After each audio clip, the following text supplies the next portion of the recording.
Vamos a Romanos capítulo 5, versículo 6. Porque mientras aún éramos débiles, a su tiempo Cristo murió por los impíos. Porque a duras penas habrá alguien que muera por un justo, aunque tal vez alguno se atreva a morir por el bueno. Pero Dios demuestra su amor para con nosotros en que, siendo aún pecadores, Cristo murió por nosotros. Entonces, mucho más, habiendo sido ahora justificados por su sangre, seremos salvos de la ira de Dios por medio de él. Porque si cuando éramos enemigos fuimos reconciliados con Dios por la muerte de su Hijo, mucho más, habiendo sido reconciliados, seremos salvos por su vida. Y no solo esto, sino que también nos gloriamos en Dios por medio de nuestro Señor Jesucristo, por quien ahora hemos recibido la reconciliación. La mayoría de las personas se sienten atraídas por una buena historia de amor, es decir, una historia de amor bien contada, una historia de amor compleja. Tanto en la literatura como en el teatro y en el cine, la historia de dos personas que luego de muchas dificultades logran el anhelo de sus corazones de estar juntos hasta que la muerte los separe. Es una fórmula bastante segura para captar la atención de la gente. Analizando este fenómeno, esta atracción que nosotros sentimos hacia las historias de amor, yo sé que hay algunas gentes que piensan que esto es cursi, pero a mucha gente le gustan las historias de amor.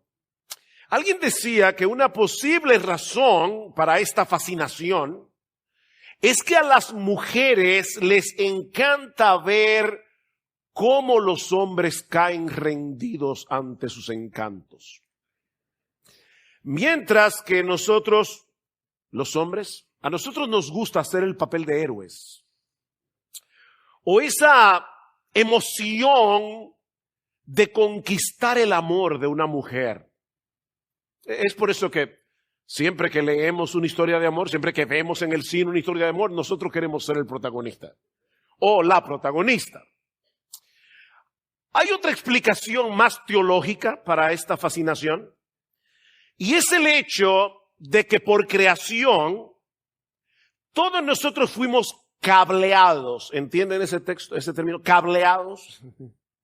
Fuimos originalmente cableados para tener una relación de amor con Dios, de la cual las relaciones humanas son solo una sombra. Era esto que se refería Agustín de Hipona en sus confesiones, en esta famosa frase: nos hiciste, Señor, para ti, y nuestro corazón solo encontrará descanso cuando lo encuentre en ti.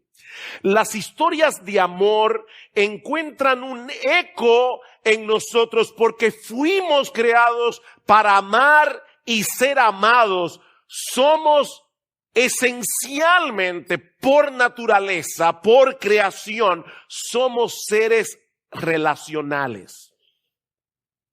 Ahora, en casi todas las historias de amor, usualmente hay un elemento que atrae una persona a la otra o ambas personas a la vez. Es muy triste cuando esta atracción es de una sola vía. Hay alguien que se queda colgando de un patín.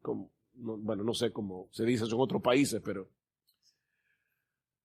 es terrible que una persona se sienta atraída hacia alguien que no está atraído. Lo ideal es que los dos estén atraídos. Puede ser la belleza física, puede ser una personalidad carismática, puede ser un carácter virtuoso o todas las anteriores. Hay algo en una de las personas que atrae a la otra como un imán. Pero en el pasaje que vamos a considerar en esta mañana, Romanos capítulo 5, ese elemento de atracción se encuentra ausente. No está ahí. Es por eso que hemos titulado este mensaje una inusual historia de amor. Y debo confesar que este título no es del todo original. Yo hice una variación de un título que leí esta semana en un libro del teólogo J.B. Fesco en la carta de Pablo a los Romanos. Así que el título, confieso, no es del todo original y es una pequeña diferencia. No solamente es que no hay en nosotros absolutamente nada que pueda resultar atractivo para un Dios perfectamente santo y perfectamente justo, sino que por el contrario, Dios tiene un montón de razones, un sinfín de razones para mantenernos lo más alejado posible de Él. Sin embargo, a pesar de eso, Dios en la eternidad tomó la decisión de amarnos. Hoy estamos en Cristo porque Dios tomó esa decisión. Vean el versículo 8 otra vez. Pero Dios demuestra su amor para con nosotros en que siendo aún pecadores, Cristo murió por nosotros. En esta parte del pasaje que vamos a estudiar en la mañana de hoy, Pablo está ampliando lo que viene diciendo a partir del versículo 1 del capítulo 5 y que comenzamos a estudiar la semana pasada. Por eso es que el versículo 6 comienza con un porqué. Hay una explicación de lo que ya Pablo ha dicho en los versículos 1 al 5. Si ustedes recuerdan, en el versículo 5, Pablo nos ha dicho que aquellos que han sido justificados por la fe, nunca seremos decepcionados, nunca seremos desilusionados de la esperanza que tenemos en Dios. Y la razón que Pablo da en el versículo 5 es que el amor de Dios ha sido derramado como un diluvio, como una avalancha en nuestros corazones por el Espíritu Santo que nos fue dado. Dios ha derramado en nosotros la percepción experimental de que Él nos ama. Aún en aquellos momentos en que estamos atravesando por circunstancias aflictivas, esa percepción, dice Pablo, es una obra del Espíritu Santo, es parte del ministerio del Espíritu Santo en el corazón del cristiano. Ahora, mis hermanos, ¿no es verdad que no siempre experimentamos el amor de Dios con la misma intensidad? De hecho, un verdadero creyente puede llegar a sentir que Dios está lejos de él en un momento dado. Hay veces, hermanos, que nosotros no percibimos a Dios en nuestras vidas, no vemos a Dios.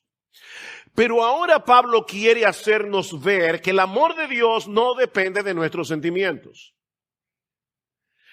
Es verdad que Dios ha derramado esa percepción en nuestro corazón por la obra del Espíritu Santo. Pero el amor de Dios no depende de que tú lo sientas o de que no lo sientas. Eso depende de la obra de Cristo en la cruz del Calvario hace 2000 años. La cruz es la más sublime demostración del amor de Dios.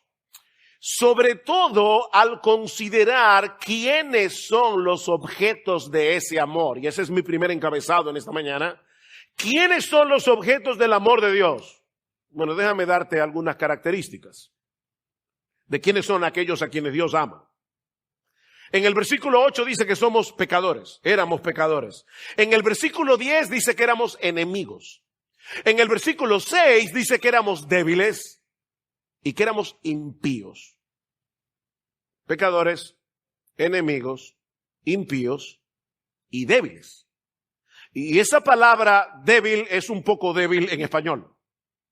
Porque la forma como debemos traducirla en el texto por el contexto es que éramos impotentes. Esa es la idea. Éramos pecadores, éramos enemigos, éramos impíos y éramos impotentes. Esa palabra, como bien señala un comentarista, señala una incapacidad total para hacer el bien. Una incapacidad total. Esa era nuestra condición en nuestro estado natural, antes de ser regenerados, antes del nuevo nacimiento. Y aún así Dios decidió amarnos. Ustedes recuerdan la historia en Génesis cuando Jacob se encuentra por primera vez con Raquel. Él llega, Raquel va al pozo, él estaba allí en el pozo y él ve a Raquel. Y la historia dice que fue un flechazo. Jacob quedó flechado desde que vio a Raquel. Y dice en Génesis que la razón del flechazo, Génesis 29, 17, es que ella era de bella figura y de hermoso parecer. Eso fue lo que flechó Jacob. Fue algo similar, solo que por otra razón, lo que sucedió con Boaz. Boaz va al campo a supervisar a sus trabajadores y él ve a Ruth. Ahora, en este caso, lo que lo flechó fue el carácter virtuoso de Ruth. Eso no quiere decir que a Boaz no le haya gustado Ruth físicamente. Solo que la Biblia no lo dice. Y yo sospecho que sí. Imagínense, hermanos, lo que hubiera sucedido si Raquel hubiera sido totalmente desagradable a los ojos de Jacob. O que al llegar al campo, Boaz se encuentra con Ruth, como decimos en buen dominicano, emburujada a los puños con otra mujer, insultándola, jalándola por los cabellos. La historia hubiera sido otra. Ni Jacob se casa con Raquel, ni Boaz se casa con Ruth. Bueno, hermanos, lo que Pablo nos está diciendo en Romanos capítulo 5 es que nosotros éramos esa mujer fea y repugnante que Jesús escogió para ser su esposa. Esa es la idea. Éramos horribles en apariencia y en carácter. En vez de ser como Raquel, en vez de ser como Ruth, nosotros éramos como Gomer.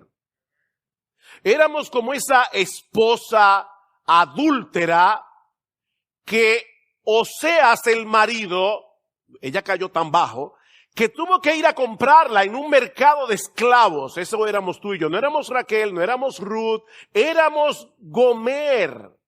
Mis hermanos, eso es lo inusual y sorprendente de esta historia de amor, que Cristo no nos ama por ser atractivos, sino que nos ama a pesar de lo que somos para hacernos atractivos. O sea, Él no nos deja como nos encuentra, y gracias al Señor por eso, sino que por el poder de su Espíritu, Él comienza una obra en nosotros, una obra de santificación, transformándonos progresivamente a su propia imagen. Él escogió a una esposa horrible para hacerla bella a través de su palabra. Y es esa realidad la que Pablo usa en Efesios capítulo 5 para exhortar a los maridos. ¿Recuerdan? Efesios 5:25, maridos, amad a vuestras mujeres como Cristo amó a la iglesia y se entregó a sí mismo por ella. ¿Para qué? Para santificarla. Ya no era santa. Cristo la escogió para santificarla, dice el apóstol Pablo, por el lavamiento del agua, por la palabra, a fin de presentársela a sí mismo, una iglesia gloriosa que no tuviese mancha ni arruga ni cosas semejantes, sino que fuese santa y sin mancha. Mira, déjame decirte algo. Si tú no entiendes cuál era tu condición cuando Cristo te salvó, tampoco vas a poder entender el amor de Dios. No vas a entender la magnitud del amor de Dios. No vas a poder entender la naturaleza de la gracia. Lo que hace sorprendente la gracia es ese contraste entre lo que nosotros éramos y lo que Dios hizo por nosotros a pesar de lo que éramos. Efesios 2, Él nos dio vida, Él os dio vida a vosotros. ¿Cuándo? Cuando estabais muertos en vuestros delitos y pecados, en los cuales anduvisteis en otro tiempo, siguiendo la corriente de este mundo, conforme al príncipe de la potestad del aire, y éramos por naturaleza hijos de ira. Lo único que merecíamos por naturaleza de Dios era su ira. Éramos por naturaleza hijos de ira, pero Dios, que es rico en misericordia, por su gran amor con que nos amó, aun estando nosotros muertos en pecados, nos dio vida juntamente con Cristo. Y Pablo dice ahora entre paréntesis, por gracia sois salvos. O sea, en otras palabras, es que tiene que ser por gracia, porque estábamos muertos. Me encantó esto que oí el otro día. Un profesor de teología estaba enseñando esta doctrina y pregunta a los estudiantes, jóvenes, ¿hay algo que un muerto pueda hacer? Y por supuesto todos los estudiantes dijeron, no, nada, nada. ¿Qué puede hacer un muerto? Y el profesor dijo, sí, hay una cosa. Hay una cosa que los muertos pueden hacer, heder. Eso hacen los muertos. Producir mal olor. ¿Ustedes recuerdan lo que pasó cuando Cristo fue a la tumba de Lázaro y María le dice, no, Señor? Marta le dijo, hiede ya, ¿verdad? Porque tiene 4 días ya es día. Yo no sé qué tanto afán tiene la gente consigo mismo. Decía un pastor amigo nuestro que todos nosotros somos gusanos con 3 días de diferencia. Tú te mueres hoy y mañana eres alimento de gusanos. 3 días de diferencia. Dice, hiede ya. Ahora, Lázaro tenía 4 días de muerto. Nosotros nacimos muertos. El hedor es fuerte cuando Cristo viene. Ahora, yo sé que eso es ofensivo para muchos, pero eso es la descripción que Dios hace del hombre en su pecado. Estábamos muertos, dice Pablo, cuando Dios nos dio vida. Miren, mis hermanos amados, yo estoy plenamente convencido que la mayoría de las distorsiones del evangelio que escuchamos hoy en muchos púlpitos tiene su origen en una perspectiva inadecuada de esta doctrina. Muchos evangélicos no parecen entender que el pecador está muerto, no medio muerto, no agonizando, muerto. Es por eso que muchos creen que todo lo que se requiere para que una persona se convierta a Cristo es una buena persuasión. Si el predicador es lo suficientemente persuasivo, va a poder hacer que la gente se convierta. No. Lo que el pecador necesita no es una buena persuasión, es una buena resurrección. Está muerto en sus delitos y pecados. Lo cual quiere decir, mis amados hermanos, que no fuiste tú que tomaste la iniciativa, ni yo tampoco. En el tema de la salvación, tiene que haber sido Dios el que tomara la iniciativa. No solo éramos impíos, pecadores, enemigos, sino también impotentes. Impotentes. Padecíamos de una irremediable impotencia moral. ¿Y por qué es importante entender que es una irremediable impotencia moral? Porque no es una impotencia física. Yo le decía a mis estudiantes este martes en Logos, hablando de este tipo de impotencia en la clase de filosofía, le decía, miren, si yo le pido a un niño de 3 años que salte una verja de 3 metros y si no lo hace le voy a pegar, yo estoy siendo cruel. Porque él físicamente no puede saltar la verja. Ahora, si yo le pidiera a un enemigo que me odia con todas las fuerzas de su ser, que quisiera verme muerto, que me haga un favor de vida o muerte y él me dice yo no puedo hacerlo porque no quiero hacerlo, es una impotencia diferente. Es una impotencia moral. Él pudiera hacerme el favor, pero no puede. No puede porque no quiere. Y no quiere porque no, me odia. Ese es el problema del pecador. ¿Recuerdan, hermanos, lo que vimos en Romanos capítulo 3? Lo estudiamos hace unos domingos atrás. ¿Qué dice el apóstol Pablo en el versículo 10 de Romanos capítulo 3? Como está escrito, no hay justo ni aún uno. No hay quien entienda. No hay quien busque a Dios. No hay. Todos se han desviado. A una se hicieron inútiles. No hay quien haga lo bueno. No hay ni siquiera uno. Mis hermanos, si hoy estamos en Cristo es porque Dios tomó la iniciativa de atraernos a Él con cuerdas de amor. Nosotros somos esa mujer horriblemente fea que Cristo escogió para ser su esposa, para luego hermosearla y vestirla con la ropa espléndida de su justicia perfecta. De manera que ahora que estamos en Cristo, Dios el Padre no nos ve como lo que éramos. Él nos ve a través del lente de lo que Cristo es. Y me llama la atención cómo Isaías profetizó de esta verdad 700 años antes del nacimiento de Jesús. Dice en Isaías 61, en gran manera me gozaré en Jehová. Pongan esa frase en su disco duro cerebral, porque la vamos a usar al final. ¿Por qué me gozaré en Jehová? Y aquí la razón. Mi alma se alegrará en mi Dios, porque me vistió con vestiduras de salvación, me rodeó de manto de justicia, como a novio me atavió y como a novia adornada con sus joyas. Así es como Dios nos ve en Cristo. Siempre se ha dicho que no hay muerto malo ni novia fea, ¿verdad? Siempre las novias se ponen sus mejores atavíos el día de la boda y uno la ve y dice, wow. Así nos ve Dios, vestidos en esa espléndida ropa de la hermosura de Jesús y adornado con joyas. Ahora, esa purificación y ese adorno de justicia tuvo un costo. Y eso nos lleva a nuestro segundo encabezado. Ya vimos quiénes son los objetos del amor de Dios.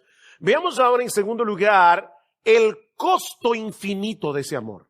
El costo infinito de ese amor. Vean una vez más el versículo 6. Porque mientras aún éramos débiles, a su tiempo Cristo murió por los impíos. Porque a duras penas habrá alguien que muera por un justo, aunque tal vez alguno se atreva a morir por el bueno, pero Dios demuestra su amor para con nosotros en que siendo aún pecadores, Cristo murió por nosotros. Pablo está haciendo aquí una comparación entre el amor humano y el amor de Dios. Y básicamente lo que él está diciendo es que algunas personas son capaces de hacer actos altruistas que son sorprendentes. ¿Han visto ustedes esos bomberos que entran en una casa en llamas arriesgando sus vidas porque dicen hay un niño adentro y sacan al bebé y todo el mundo aplaude? O esos soldados que en el campo de batalla, en medio de los tiros, van y se arriesgan para salvar a un herido y volverlo de nuevo a las trincheras. Eso sucede, hermanos. Eso no es solamente en las películas, eso pasa en la vida real. Pero Pablo no está hablando aquí de arriesgar la vida. Pablo está hablando de dar la vida. Es diferente. A duras penas habrá alguien que muera por un justo. Él está diciendo, eso es posible, pero definitivamente eso no es común. También pudiera ser que alguno se atreva a morir por el bueno.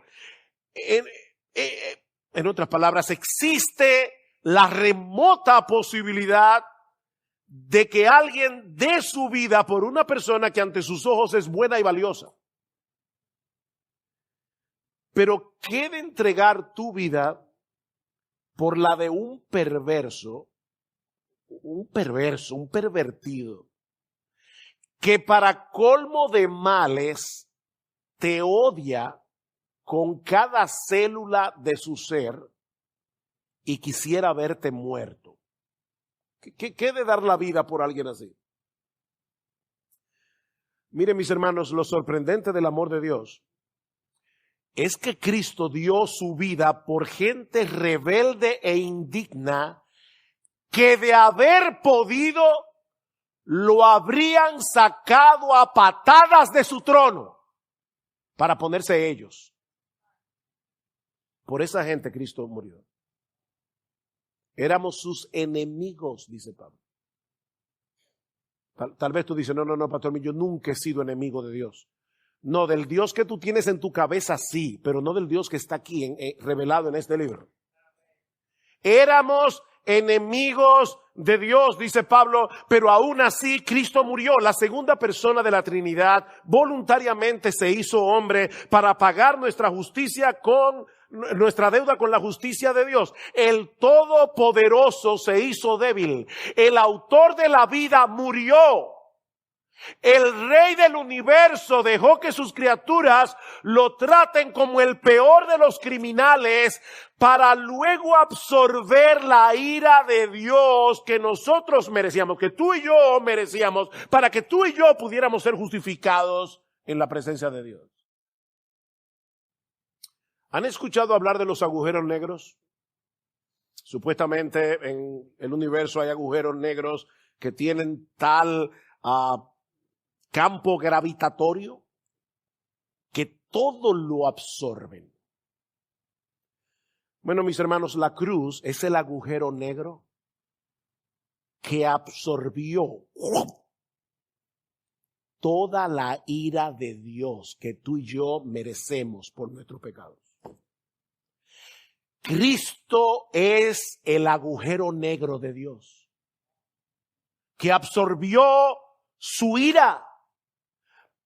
Mis hermanos, es a la luz de esa realidad que podemos comenzar a entender, porque yo creo que nunca vamos a entender ese texto de este lado de la eternidad, pero es a través de esa realidad que podemos comenzar a entender Juan 3:16, porque de tal manera amó Dios al mundo, que dio a su Hijo unigénito para que todo aquel que en Él cree no se pierda, mas tenga vida eterna, no se pierda. O como dice Juan en 1 de Juan 4:10, en esto consiste el amor. No en que nosotros hayamos amado a Dios, eso sería lo más natural. No, en esto consiste el amor. En que Él nos amó a nosotros y envió a su Hijo en propiciación por nuestros pecados. La palabra propiciar significa aplacar la ira. Aplacar la ira. Cristo aplacó la ira de Dios, recibiendo en la cruz el castigo que justamente merecíamos por nuestros pecados. Así de sorprendente es el amor de Dios. De tal manera. Ese es el entendimiento del Evangelio, el combustible que impulsa nuestro amor por Dios. Nosotros le amamos a Él, 1 de Juan 4:19, porque Él nos amó primero. Es que Él tenía que tomar la iniciativa, y cuando nosotros entendemos el amor de Dios, ese amor de Cristo nos constriñe, nos presiona. El amor de Cristo encausa nuestro amor, pensando esto, que si uno murió por todos, luego todos murieron, y por todos murió, para que los que viven ya no vivan para sí. Antes, tú y yo vivíamos para nosotros mismos. Pero entendiendo el amor de Cristo, ya no vivimos para nosotros mismos, sino para aquel que murió y resucitó por nosotros. Ahora, ese amor de Dios no solamente es el combustible de nuestro amor a Dios, es el combustible de nuestro amor unos por otros. Amados, amémonos unos a otros, porque el amor es de Dios. Todo aquel que ama es nacido de Dios y conoce a Dios. El que no ama no ha conocido a Dios. El que no ama no ha conocido, es que es imposible, no ha conocido a Dios, porque Dios es amor. Y más abajo dice Juan en ese mismo pasaje, 1 de Juan 4:20, el que dice que ama a Dios y aborrece a su hermano es un mentiroso, porque el que no ama a su hermano, al que puede ver y palpar, ¿cómo puede amar a un Dios que no ve?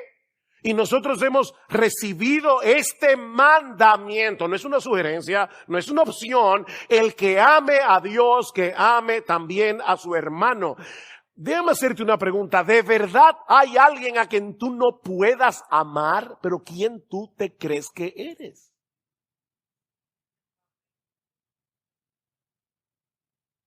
¿De verdad hay alguien que tú no puedas perdonar? Tú no entiendes el Evangelio. De verdad, tú no sabes quién eres tú. Tú no entiendes el hecho de que el Dios del cielo, perfectamente santo, perfectamente justo, haya decidido amarte a ti. Yo no estoy diciendo que tú no eres creyente. Tal vez lo eres, pero tienes un entendimiento defectuoso del Evangelio que te va a llevar a una vida cristiana defectuosa. Y tal vez, si es verdad que, porque una cosa es tener dificultad para amar. Ahora, si tú no puedes amar, no, entonces sí tú vas camino al infierno. Y es mi deber decírtelo. Es mi deber decírtelo, tú vas camino al infierno. Tú no entiendes el Evangelio. Porque en primer lugar no entiendes qué fue lo que sucedió en la cruz. Pero Pablo no solo nos muestra quiénes son los objetos del amor de Dios y lo costoso de ese amor, sino también la certidumbre inamovible del amor de Dios. La certidumbre inamovible del amor de Dios. Vean el versículo 9. Entonces mucho más, habiendo sido ahora justificados por su sangre, seremos salvos de la ira de Dios por medio de él. Recuerden que Pablo está tratando de demostrar que el creyente nunca será decepcionado por causa de la esperanza que tiene en Dios. Él nos amó cuando no merecíamos ser amados. Él decidió entregar lo más valioso que tenía por personas que no valían absolutamente nada espiritualmente hablando, personas que merecían ser condenadas por sus pecados. Y la pregunta que Pablo está planteando aquí es, ¿será posible que Dios deje de amarnos ahora que somos sus hijos? Esto es lo que se conoce como un argumento de mayor a menor. Él hizo lo más grande, ¿no va a ser lo más pequeño? Versículo 9. Entonces mucho más, dice Pablo. Si Él hizo lo más grande para salvarnos, Cristo murió cuando éramos pecadores, Cristo murió cuando éramos enemigos. Si Él hizo eso, entonces mucho más lo hará ahora que somos sus hijos. ¿Será posible que Dios nos deje perder ahora que ya somos justificados? Ese es el argumento. Cristo derramó su sangre en la cruz cuando éramos impíos, pecadores, enemigos e impotentes.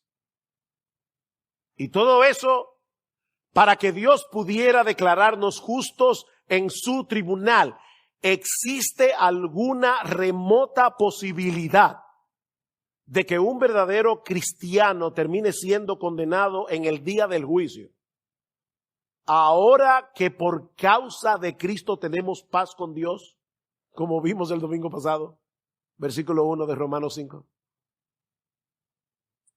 La enemistad que nos separaba fue removida. Ya Cristo pagó por nuestros pecados, pasados, presentes y futuros. Vi un meme en esta semana, de esos que usan cara de actores, donde se ve a alguien diciéndole a una persona, la salvación no se pierde. Entonces en el próximo cuadrito dice, ajá, ¿y qué pasa con los pecados que yo cometo ahora, después que me convertí? Entonces se ve a la otra persona diciendo, es que cuando Cristo murió por ti, todos tus pecados eran futuros. Y Él murió por todos. Y entonces se ve la cara del tipo, como... Cuando Cristo murió por nosotros, todos nuestros pecados estaban en el futuro.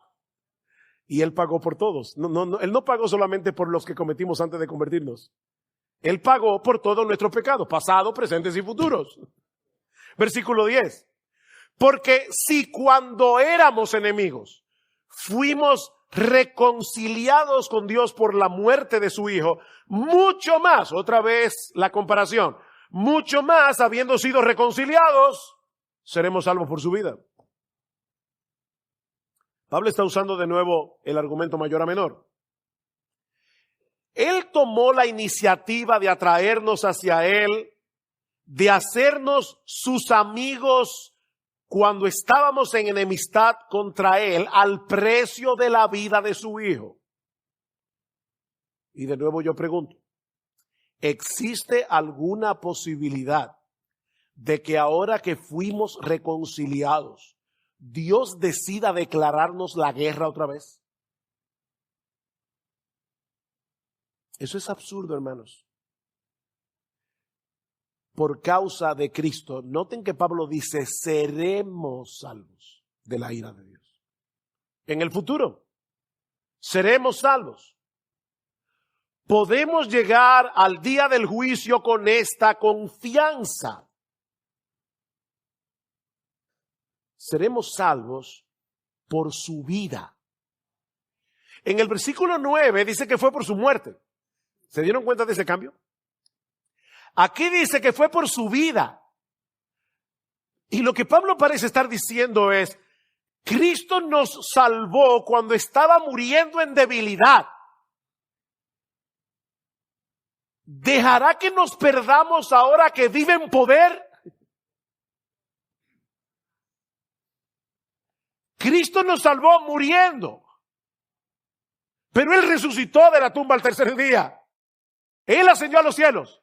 Él está sentado a la diestra del Padre. Él está intercediendo por cada uno de los suyos. ¿Es posible que uno de ellos termine en el infierno? Por supuesto que no. Pablo dice en Filipenses capítulo 1, versículo 6, que los creyentes estamos persuadidos de esto, que el que comenzó en nosotros la buena obra, la perfeccionará hasta el día de Jesucristo. Él la comenzó, no fuiste tú ni fui yo. Fue Dios que tomó la iniciativa de salvarnos cuando merecíamos ser arrojados al infierno. Podemos estar seguros, dice Pablo, que Él mismo se encargará de concluir lo que empezó. Miguel Ángel era famoso, el famoso escultor renacentista, por dejar las obras a mitad. Él era famoso por eso. Dios no es como Miguel Ángel.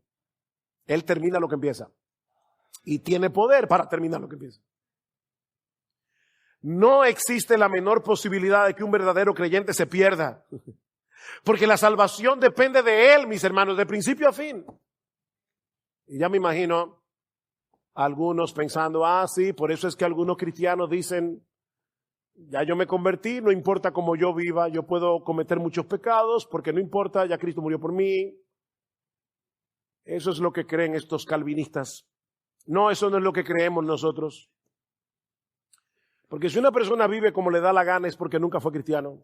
No es que se descarrió, es que nunca estuvo en el carril. Dice el Señor claramente en Mateo capítulo 7, no todo el que me dice Señor, Señor entrará en el reino de los cielos, sino el que hace la voluntad de mi Padre que está en los cielos. No es el que dice, es el que hace. Porque Cristo hermosea a su iglesia, Él está en el negocio de belleza. Mis ovejas oyen mi voz y yo las conozco y me siguen y yo les doy vida eterna y no perecerán jamás, ni nadie las arrebatará de mi mano. Mi Padre que me las dio es mayor que todos y nadie nos puede arrebatar de la mano de mi Padre. Yo y mi Padre somos uno. Es así que los tiene. Pero aún nos resta la parte más impresionante de este pasaje. Ya hemos visto los objetos del amor de Dios, el costo del amor de Dios, la certidumbre inamovible del amor de Dios.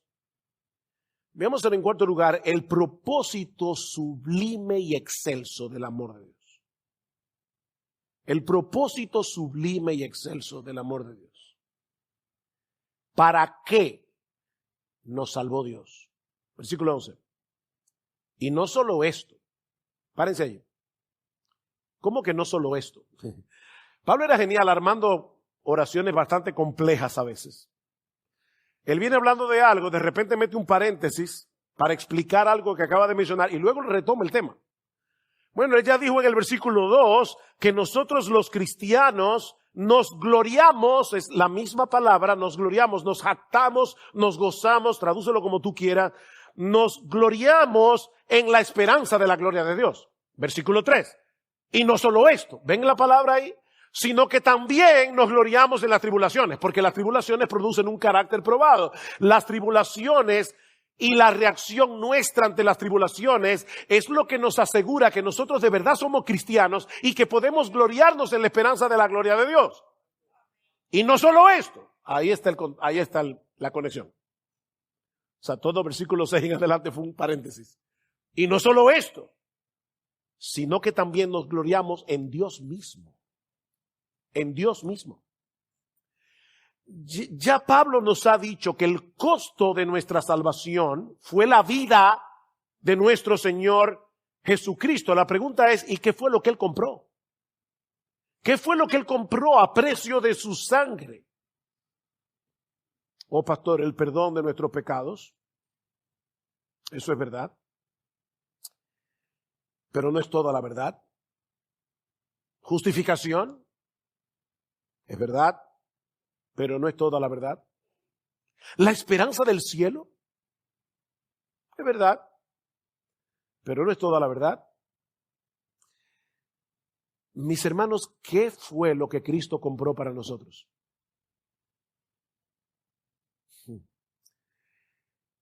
Nosotros fuimos justificados por Dios por medio de la fe para obtener un don mayor que el perdón, que la justificación, que la vida eterna en el cielo, que el mero hecho de ser perdonados. El propósito más sublime de nuestra salvación es que ahora podemos regocijarnos en Dios. Eso es. Versículo 11. Y no solo esto, sino que también nos gloriamos, nos gozamos, nos jactamos, por lo que tú quieras ahí, en Dios por medio de nuestro Señor Jesucristo, por quien ahora hemos recibido la reconciliación. Mis hermanos, Dios es la buena noticia del Evangelio. Dios es la buena noticia. Fuimos reconciliados con Dios por la muerte de su Hijo, para que ahora podamos tener comunión con Él, regocijarnos en Él, deleitarnos en Él, gozarnos en Él. Dios es el precio y la recompensa de la salvación. Es el precio. Dios tuvo que morir y es la recompensa. Dios murió para que tengamos a Dios. Imagínense que yo tengo un problema con mi esposa. Por si acaso no lo tengo, pero digo, ahora no lo tengo, por si acaso. Ella está ahí sentada. Pero imagínense que yo soy áspero con mi esposa, desconsiderado, y hay un hielo en la casa. Mi esposa no está igual que antes. Y yo digo, yo tengo que reconciliarme con mi esposa. Tengo que reconciliarme. ¿Y por qué? Me pregunta alguien. Porque ya no quiero seguir sintiendo este complejo de culpa. ¡Pah! Respuesta incorrecta. Eso es una razón muy egoísta para querer reconciliarte. Bueno, que después cuando me acerque a ella como esposa, ella no va a querer tener nada conmigo. ¡Ah! Respuesta incorrecta. Y peor todavía, para que me arregle las gavetas y me haga la cocina. Peor.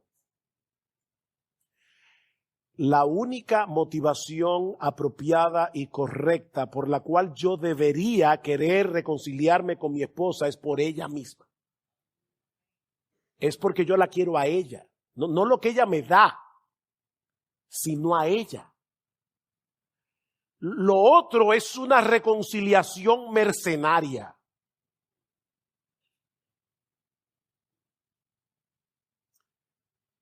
La razón por la que Dios nos reconcilió a precio de la vida de su Hijo es para darnos a Él mismo. Porque Él es el más grande regalo que Él puede darle a un ser humano. ¿Ustedes recuerdan la definición de vida eterna en Juan 17? Esta es la vida eterna. ¿El qué? Vida sin fin, en el paraíso, sin enfermedades, sin dolores. Existencia dichosa sin fin. Eso lo quiere, hasta los impíos quieren eso. Esta es la vida eterna, que te conozcan a ti, el único Dios verdadero. Eso es vida eterna, y a Jesucristo, a quien has enviado. Jesús no define la vida eterna en función del tiempo, la define en función de una relación de amor con Dios.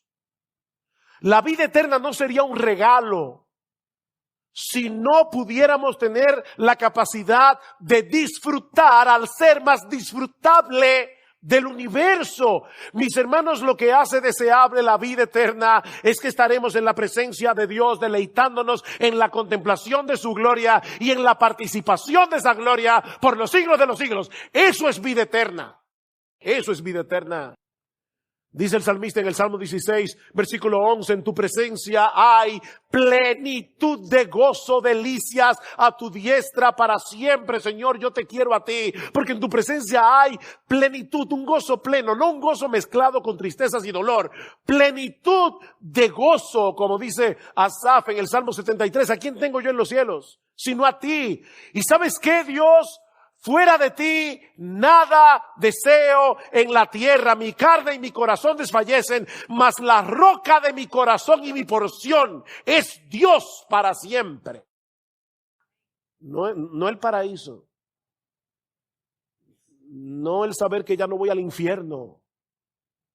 No, es Dios. Es Dios. Mis hermanos, Dios nos justificó al precio de la vida de su Hijo para que pudiéramos gloriarnos en Él. Él es el precio y el regalo del Evangelio. Y noten, mis hermanos, ¿recuerdan que decíamos el domingo pasado que la bendición está en la gramática? Pablo no dice ahí, y no solo esto, sino que también nos gloriaremos en Dios. No, Pablo está diciendo, y no solo esto, sino que también todos los cristianos, no, esto no es una élite súper espiritual de cristianos, el verdadero cristiano está incluido ahí. Nos gloriamos presente, ahora, en Dios. Esa es la esencia del cristianismo. Que fuimos reconciliados con Dios para poder disfrutarlo a Él, no sus dones, sino a Él. Por eso dice John Stott que la marca principal de los creyentes justificados es el gozo. ¿Saben por qué? Porque nuestro gozo no depende de las circunstancias. Nuestro gozo depende del hecho de tener a Dios como nuestro Dios. La mayor desgracia, mi amigo, que tú tienes en tu vida, la mayor desgracia es que tú no puedes disfrutar a Dios. No puedes. No puedes. Miren, mis hermanos, si pudiéramos tener cualquier otro beneficio del Evangelio, pero sin tener a Dios, eso no sería para el creyente una buena noticia. Porque el gozo del creyente no es saber que fuimos librados del infierno. El gozo del creyente no es saber que vamos camino al cielo. El gozo del creyente es tener la plena certeza de que nada ni nadie nos podrá separar del amor de Dios, que es en Cristo Jesús, Señor nuestro, dice Pablo en Romanos 8. Si tú puedes sentirte tranquilo con tener cualquiera de los dones que Dios da, incluyendo el perdón de nuestros pecados, la paz de conciencia, pero sin la bendición de tener comunión con Él, mira, es mi deber decirte, tú no eres cristiano y tú no conoces a Dios. Tú no eres cristiano. Tú no conoces a Dios. Porque Dios nos ha reconciliado con Él para que nos regocijemos en Él. Es por eso que el verdadero cristiano puede tener gozo en medio del sufrimiento. Porque aún en medio del dolor, él sabe que nada ni nadie le puede quitar lo más valioso que él tiene. Porque lo más valioso es Dios. Es Dios. El verdadero creyente es aquel que puede apropiarse de las palabras de Habacuc al final del capítulo 3. Mira, aunque la higuera no florezca, ni en las vides haya frutos, aunque falte el producto del olivo y los labrados no den mantenimiento y las ovejas sean quitadas de la majada y no haya vaca en los corrales, con todo, yo me alegraré en Jehová y me gozaré en el Dios de mi salvación.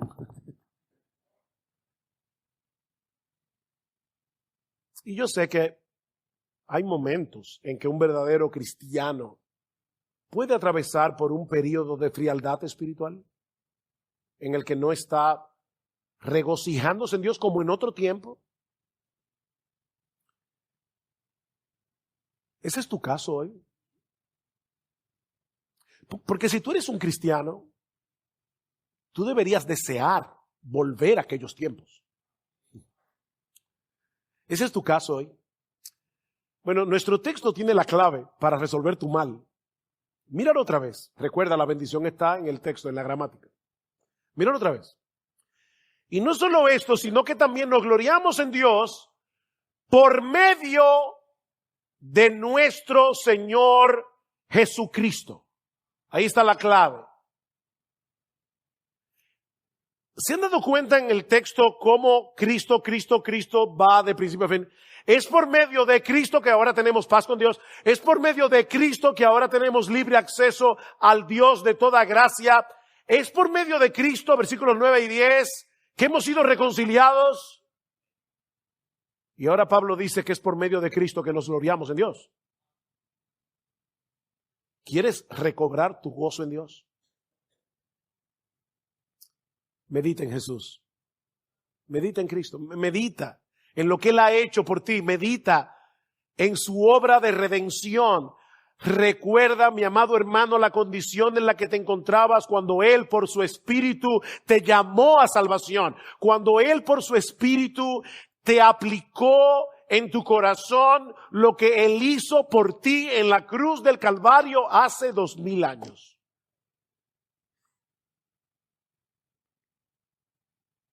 Medita en esta extraordinaria e inusual historia de amor que se revela en el Evangelio. No hay otra forma, porque es mediante Jesucristo que nos regocijamos en Dios. Es por medio de Cristo. El Dios del cielo tomó la decisión de amar lo que no era digno de ser amado. Y al precio de la vida de su Hijo, nos hizo dignos de su amor. Esa es, mi amado hermano, la demostración más sublime del amor de Dios. Esta noche de Santa Cena, Cena del Señor, y vamos a recordar la muerte de Cristo. O como los cristianos deben anhelar estar aquí. Deben anhelar estar aquí. Porque la Cena del Señor es uno de los medios que Dios usa para sensibilizar nuestros corazones al amor de Dios. No trates de interpretar el amor de Dios a la luz de tus circunstancias. Interprétalo a través de la cruz. Esa es la base de nuestra seguridad en Cristo, el inconmovible e inmutable amor de Dios manifestado en el Calvario. Mi hermano, mira al bendito Hijo de Dios absorbiendo la ira infinita de un Dios perfectamente justo hasta que veas renacer en tu corazón tu gozo en Él. Tu gozo en Él.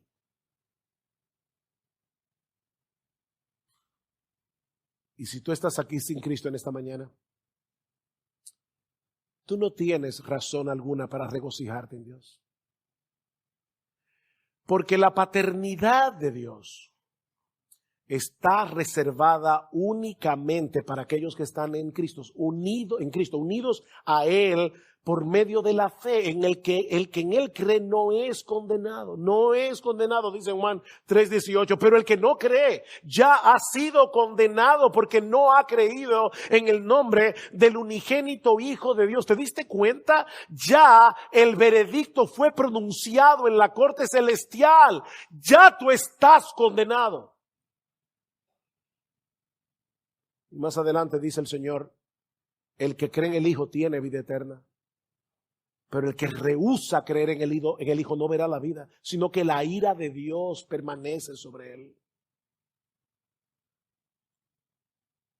Oh, mi amigo, pero ese veredicto puede ser revertido hoy, en este mismo instante, si vienes a Cristo en arrepentimiento y fe, confiando únicamente en la obra de redención y reconciliación que Él llevó a cabo por nosotros en esa terrible cruz.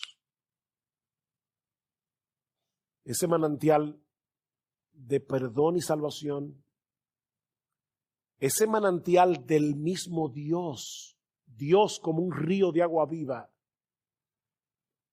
está disponible hoy para todo aquel que cree.